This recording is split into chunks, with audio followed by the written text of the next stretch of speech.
Қазір Олимпиададағы осы екі боксшы әлем назарында. Олар жынысын ауыстырған және әйелдер арасында жұдырықтасқан деп айыпталып жатыр. Айыптауға негіз бар ма? Тексерейік.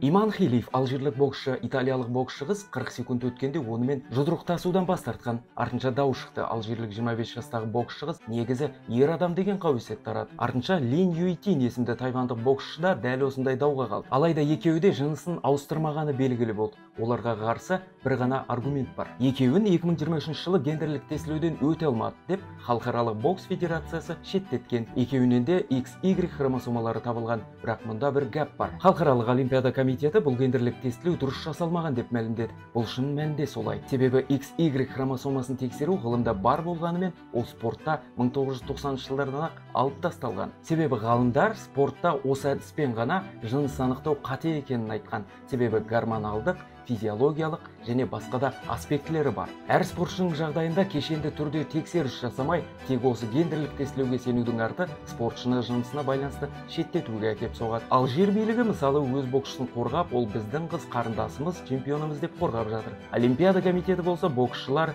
жазықсыз қуғындауға тап болды дейді. Екі боксшы қыз да бұрынырақ олимпиадаға да, басқа да ірі турнирлерге қатысып келген. Ал сіздің бұл жағдайға көзқарасыңыз қандай?